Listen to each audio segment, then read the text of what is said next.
L'humanité a toujours accordé un intérêt particulier à la culture. En témoignent les institutions et les textes qui y sont consacrés. C'est plus spécifiquement à partir de la deuxième moitié du XXe siècle qu'on s'est attelé de manière rigoureuse à réglementer le secteur, à réguler la circulation des biens culturels et à imposer une responsabilité individuelle et collective pour leur protection. Outre le fait que la culture a pris une grande valeur économique, elle porte une charge affective et identitaire. Elle établit un lien entre l'individu et le bien dont la portée est profonde.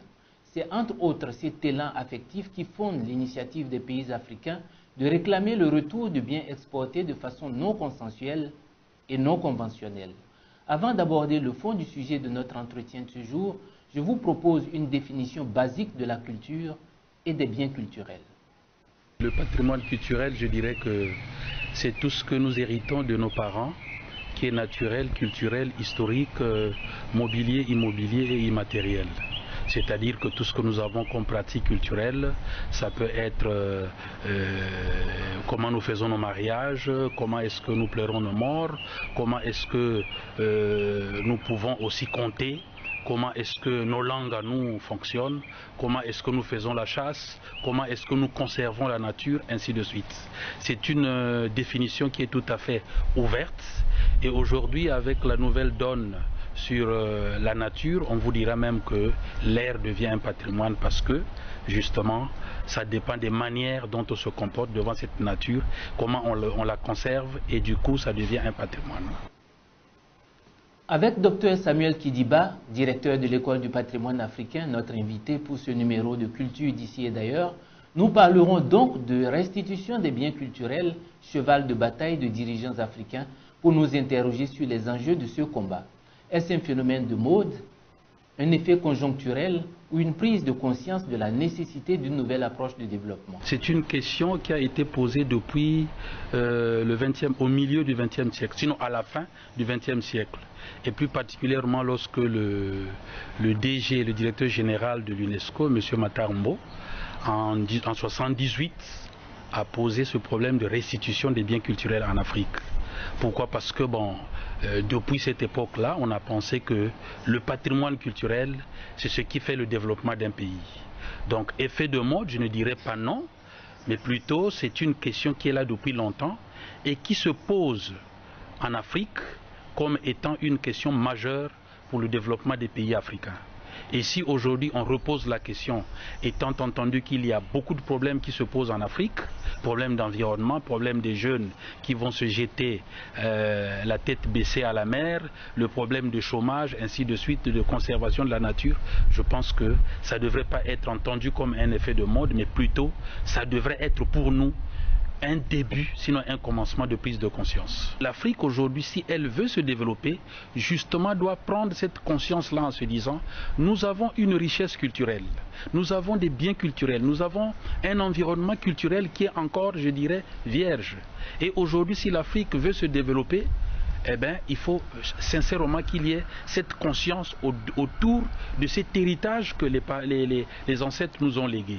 Je ne connais pas un pays au monde qui s'est développé sans ce patrimoine culturel.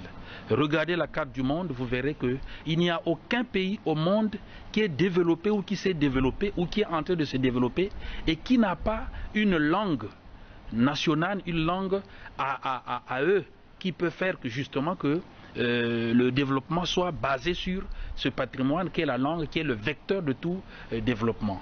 Donc l'Afrique a toutes les raisons de prendre cette conscience-là. Pour en revenir au cas spécifique du Bénin, il y a eu par le passé des expériences de coopération avec la France en matière culturelle.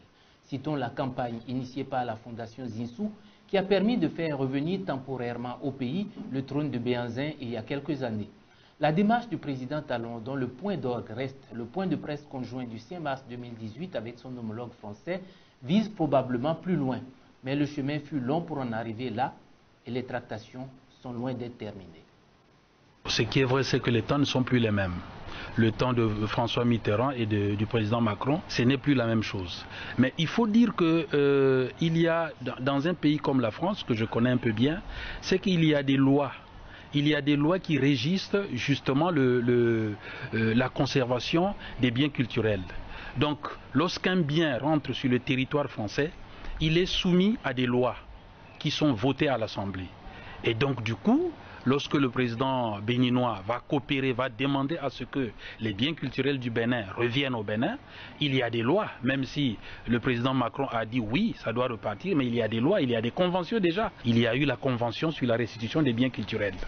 Et cette convention oblige à tous les États de restituer des biens qui ont été volés, pillés, donc qui sont arrivés dans leur musée illégalement. Donc moi je pense que ça devait être un préalable pour le Bénin à dire oui, nous voulons que les biens reviennent, mais que le Bénin s'interroge si il a signé toutes ces conventions, est-ce qu'il y a des lois au sein du pays qui, une fois les biens revenus, doivent protéger, doivent faire que ces biens soient gérés, et surtout la conscience de ceux qui sont les détenteurs de ces biens-là, les communautés. Merci, vous étiez sur Ovadia Web TV. À la semaine prochaine pour la suite de cet entretien. Chaque pas est une avancée.